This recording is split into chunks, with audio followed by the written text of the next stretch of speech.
tried telling her. Honestly, Effie, listen, will you? No, the elephant man didn't have a trunk and huge big ears. He just didn't. But will she listen? No. She'll never listen when you try to talk sense. I've known Effie Jacobs for nearly 2 months now, and sometimes there's no reasoning with the woman. And this is one of those times. You see, Effie has had her head turned. I mean, she even tells me, when we're having coffee and cake this afternoon, that she suspects she might even be in love. You've only known him a week, I gasp, catching my breath on a fragment of hot buttered tea cake. But that's how it goes sometimes, Ducky. I've been caught up in a whirlwind of amour. Usually you'd be hard-pressed to find a more cynical old woman. She can't stand anything sentimental. She reads romantic novels only so that she can laugh at them and pour scorn on the hopes and dreams of the rest of humanity. Or so she says. And now look, after only 1 week of knowing Keith, she's gone head over heels. I've only met him once. It was yesterday evening. Effie's been keen to get my opinion. She's been raving about him ever since Monday. That night she was at a special fitness class at the Christmas Hotel, Gumber or something. It's for ladies and gentlemen of a certain age. Well, I told her no thanks. I'm not about to don a leotard in public and go throwing myself about in a chock-a-block ballroom, which is where, apparently, it all goes on. I know my limits. Anyhow, that's where she met Keith, the latter-day elephant man. He took her for fancy cocktails afterwards at a swanky new place on the seafront. They had a number of mojitos as they sat in their tracksuits, sweaty as anything. They quenched their thirsts and ate each other up with their eyes, she says. When I heard about this, I was astonished. Why do they call him the Elephant Man? I ask her, dreading some saucy kind of answer. I brace myself for smut. I'm asking this as the two of us ascend 199 steps below St Mary's Church. We're on our way to meet him. You'll see why, but you mustn't flinch or react at all, Brenda. You see, he has a slight, facial disfigurement. He's quite self-conscious, so you mustn't make it worse for him. How could I make it worse? How can she think I'd be so tactless? Here's me, with all my scars and my own bodily oddity that I feel so self-conscious about and try to conceal from the world. How could I ever react in an untoward fashion to someone else's peculiar looks? Mind, it is a bit of a shock when he opens the door of his caravan and reveals himself in all his glory. The fact that he has an actual elephant's trunk and huge flapping ears does give me pause for thought. On the bright side, at least, I have an answer to my question about where his nickname comes from. He wears a scarlet dressing gown, and over its silken folds hangs his pendulous trunk, which is prehensile too. As he mixes the three of us vodka and tonics, his trunk is gently prizing ice cubes out of the plastic tray and dunking them into our tumblers. I can't help staring, and Effie nudges me. It's such an honour to meet you, Brenda. I've heard about all the adventures you and my new girlfriend have been having. Really? I hope she hasn't told you too much. Oh, we don't have any secrets from each other, Effie sighs. I already feel like I've known Keith all my life. Now this is serious, I realise. Both Effie and I have secrets neither of us want broadcasting. It won't do if Effie gets slapdash while she's in the throes of love. The caravan is very modern, just as Effie bragged it was. But it's not very spacious.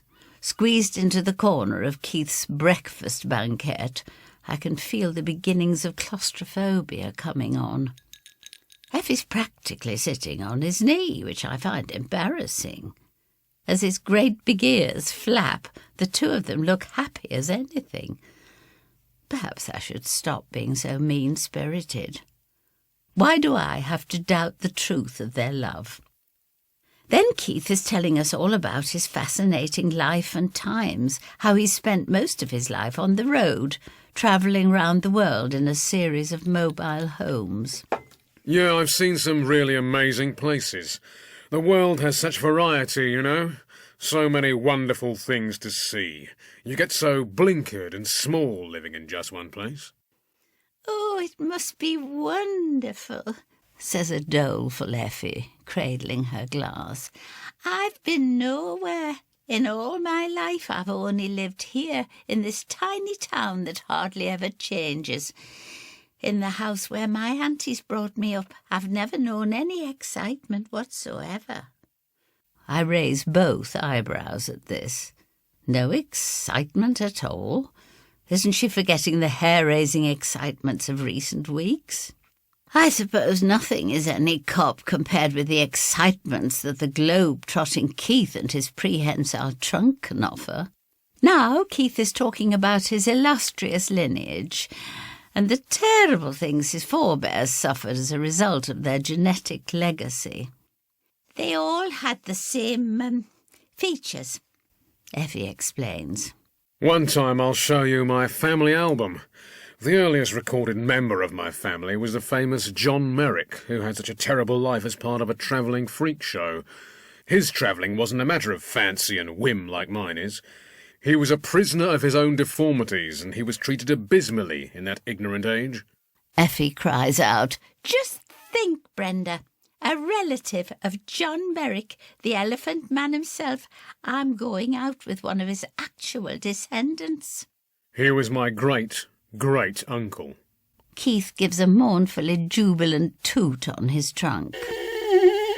And the evening continues in this vein, with us crammed into that caravan, listening to Effie's new beau blowing his own trumpet. Honestly, he doesn't really seem to have any real interest in either Effie or me. I needn't be bothered about Effie airing our secrets. Keith is only interested in his own self. At midnight I decide that it's time I went. We've had a few vodkas by then and a whole box of French fancies. Effie holds them out one at a time for Keith to tenderly take in his trunk. I'm woozy and looking forward to a brisk walk home across the harbour. "You coming with me, Effie?" She jumps up and starts fastening her Mac. She's already told me that she and Keith have stopped short of becoming physically intimate, as she puts it. She has revealed to me, however, that she is powerfully attracted to him despite his deformities. And you can tell. We bid him farewell and he waves from the doorway of his caravan. It's parked in the long grass rather close to the ruined abbey. Our way home takes us through the rather frightening graveyard, where we are soon knee-deep in sea mist. I dearly hope there's no dog muck about, because we can't see the ground at all. Effie is keen to know what I think of him. I manage to answer in general terms and don't mention his awful boastfulness. As we descend the 199 steps, I foolishly mention something that's been bothering me. As soon as it's out, I'm regretting it. You do know, don't you, Effie, that the Elephant Man was a poor fellow with a horrible condition. He didn't just look like an elephant like your Keith does. We are passing under a Victorian gas lamp just as I say this, and Effie's furious expression is illuminated for me. "How dare you, Brenda? How could you be so awful? How could you deny Keith his birthright? How could you doubt his word for 1 second? Well, the thing is, the original Joseph Merrick looked nothing like your Keith. You see, I happen to know him personally." My words are out before I know it, and Effie looks at me like I'm completely crazy. In that instant I feel it too. Did I know Joseph Merrick? Where did that memory come from? It has risen from the darkest, murkiest depths of my memory. Brenda, what are you on about? How can that be true? I don't know, I stammer, and then the two of us concentrate on trotting down the rest of the steps, careful not to trip after all the vodka and excitement. At the bottom, on Church Street, under the smoky light of another lamp, Effie surprises me with a bold question. Just how old are you, Brenda? And how many different lives have you lived? Later that night, I'm having one of my strange flashbacks. I'm heating some milk, and while I project myself onto the astral plane, the pan boils over, and the attic is suffused with an acrid stench. But the whole house could be in flames, and I'd be none the wiser. For I'm standing there like a lemon, and my mind is elsewhere. I am in old London town, where it's foggy and stinky and slimy underfoot. This is where I used to eke out my days, living in a dreadful warren of back alleys. I was a seamstress, wasn't I? The hands I had then were so nimble and skilled. I lived in Limehouse, where I had a miserable existence for a few years. No wonder I blocked it all out of my memory. But what's this I see before me? Audible monster on the loose! A horrid chill runs through me. I remember now how we all lived in fear of that killer. I forget when he first became known as the London Monster.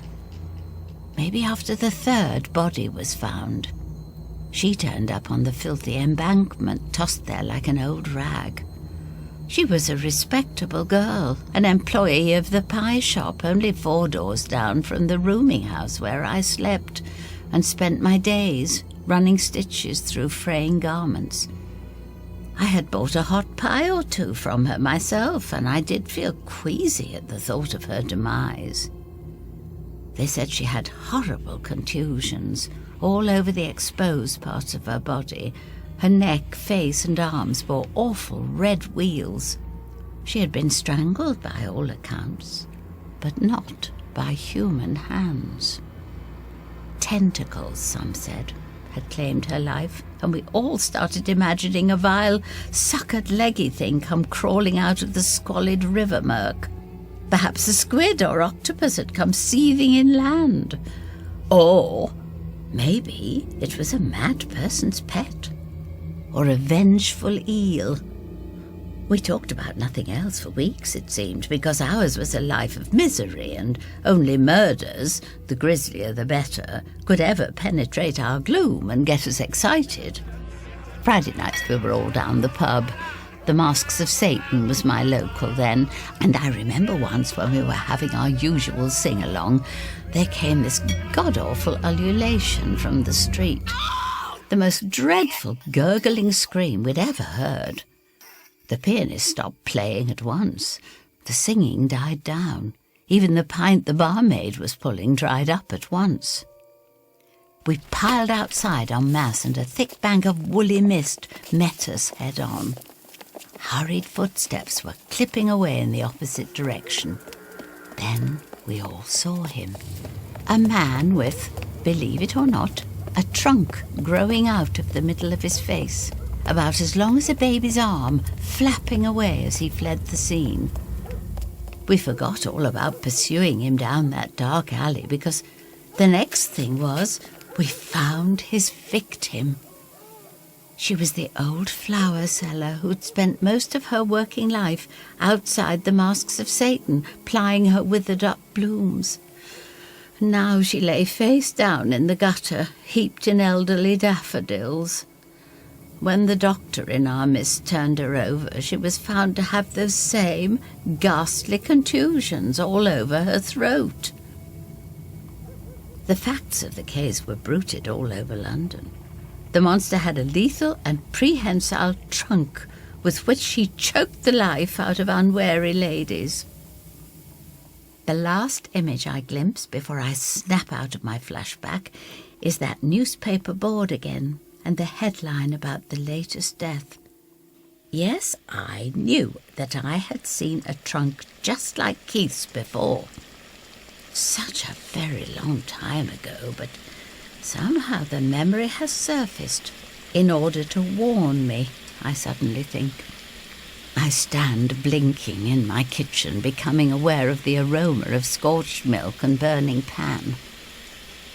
I'm troubled because there's something else about the Elephant Man, something I'm not remembering yet. I can't quite put my finger on it. I turn off the gas, throw the pan into the sink and mop up the mess as best I can. Then I go to bed, hoping to dredge up the rest of my memories concerning my life in the late 1800s. However, my sleep is deep and for once quite peaceful.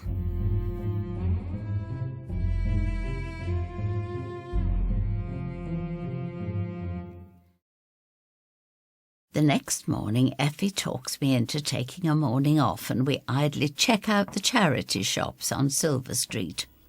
I'm always on the lookout for unusual knickknacks to display in my new home. I'm examining a collection of Capo di Monte kittens and Effie keeps up a barrage of commentary about Keith. In the end, I burst out, "Yes, Effie, I'm sure he's a lovely man once you get to know him." "He's so masculine and self-reliant," Effie gabbles on. "You know he's customised his mobile home himself. It used to be a horse box. And he's ever so cosmopolitan. He's been all around the world and back again. Places I've never even heard of, let alone spent time in." "Yes," I say, examining the largest of the china kittens for cracks. "Yes, I heard quite a lot about him last night." Effie goes frosty. "What's that supposed to mean?" I sigh. "He's a bit fond of the sound of his own voice, isn't he?" She looks flabbergasted that I could even think about criticising him. "Oh, how could you, Brenda? Don't you realise how shy Keith is? Can't you tell how hard he's had to work to overcome the prejudices that his unique physical deformities have forced him to face?"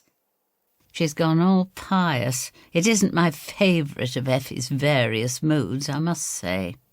"People are so cruel, and I think it's marvellous that he's managed not to retreat into himself and become a broken, reclusive man.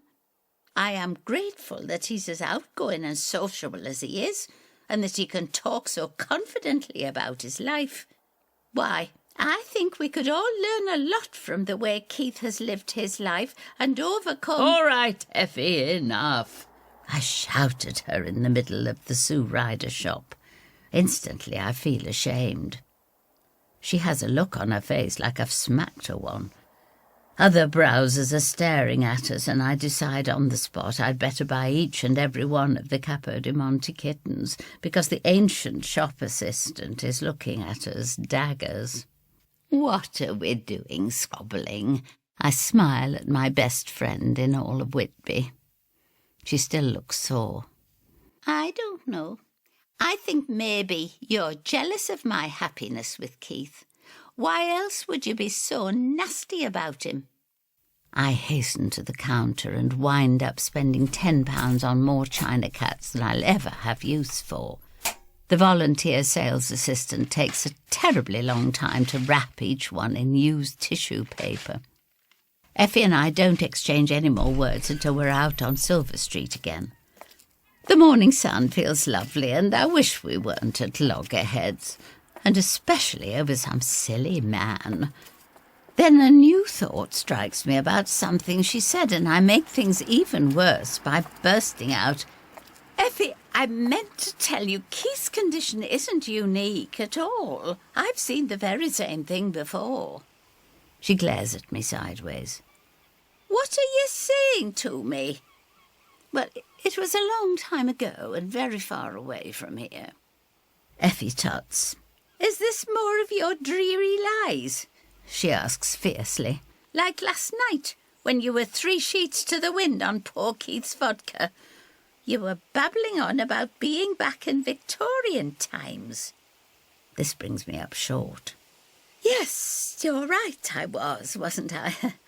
I really was. Thank you for reminding me. Suddenly I feel like hugging her. She guesses this and backs off. But what I wanted to tell you, Effie, it isn't about Joseph Merrick. Like I say, he never had a great big flapping trunk hanging off his face. Of course he didn't.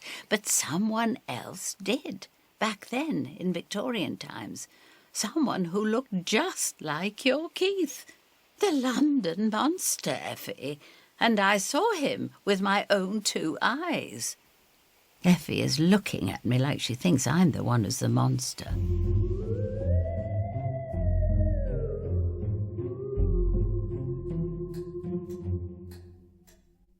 Late that very night, after a wearying afternoon I spent doing heaps of laundry, there's a loud banging at the door in my side passage. I assume it's Effie come round to apologise for being so shrewish. But it isn't. "Keith!"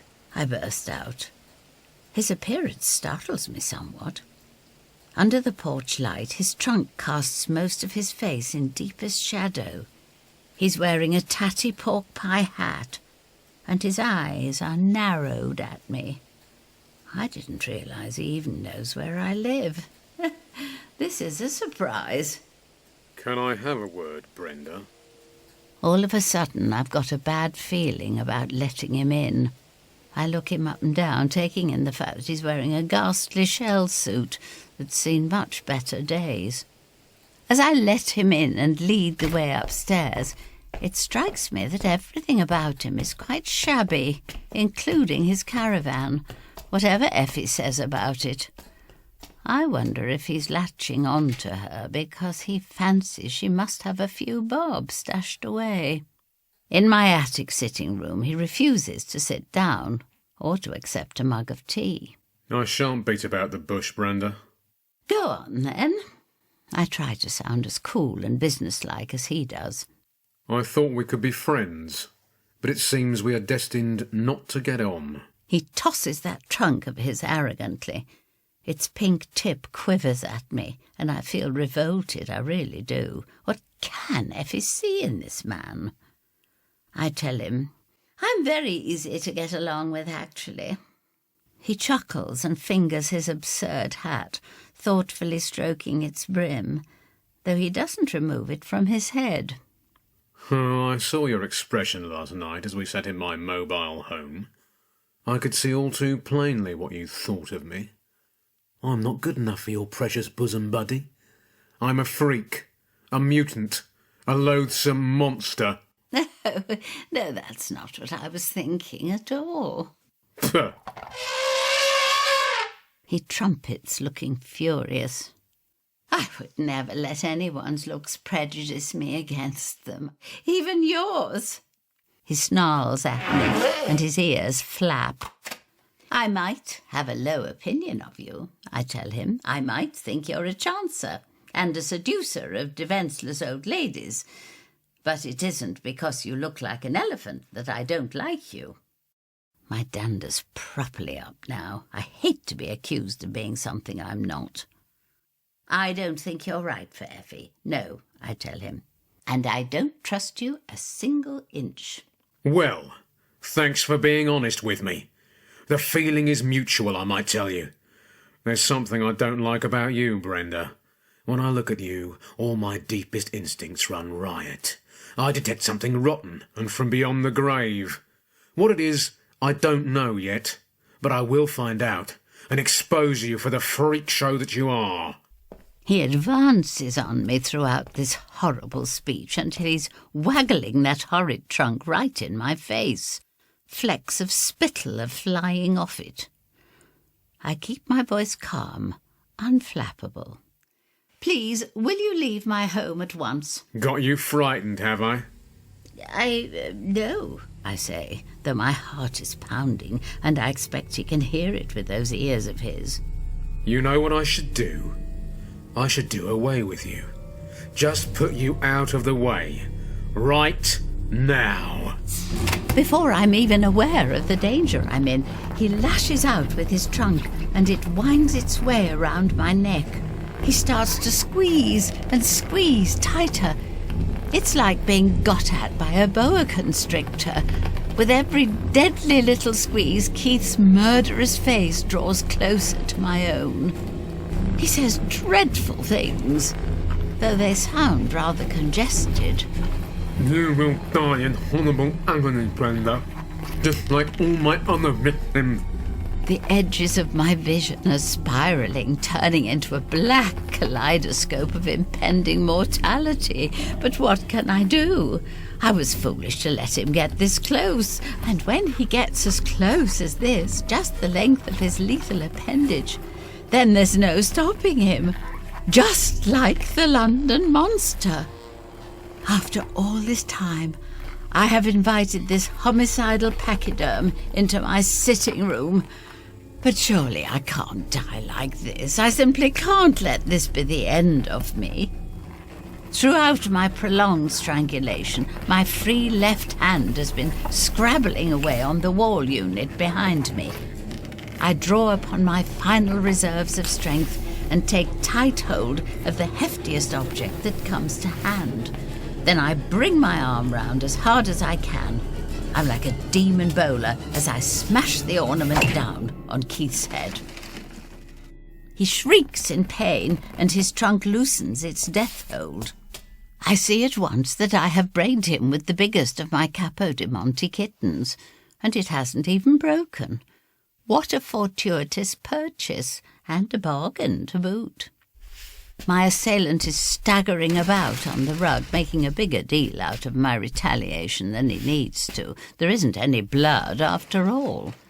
The pottery kitten hasn't even broken his leathery skin. He's shouting and swearing and lashing his trunk about. This time I make sure that I keep well back. "You were going to throttle me to death," I cry, rubbing my throat and knowing before I even get to the mirror that I'll have the same tender pink marks those poor girls in London bore. "You must be descended from the Limehouse killer, aren't you? What was he, your great-grandfather?" Keith seems in no mood for a spot of who do you think you are with me. That was just a taster. If you go anywhere near Effie and tell her about this, or try and warn her about me, I'll do you in. And I'll finish you off next time as well. I can't believe that he's still issuing threats. I must prove to him I won't put up with any more of his nonsense.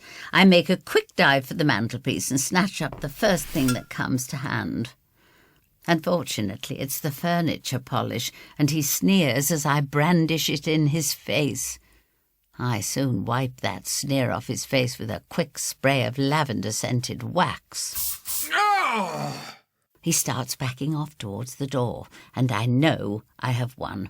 His hat's fallen off, and I notice that I have, it seems, left a curiously shaped mark on his skull with that ceramic kitten. "Go on, get off with you. Get out of my guest house." Then he turns tail and thunders into the hall and down the stairs. The outer door crashes behind him.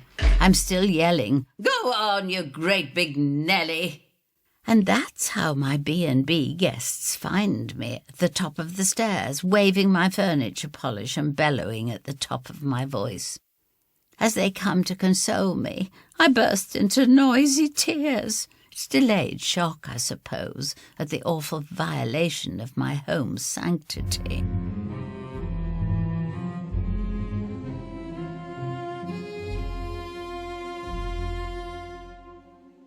I don't, as my worried guests suggest, report my attacker to the police.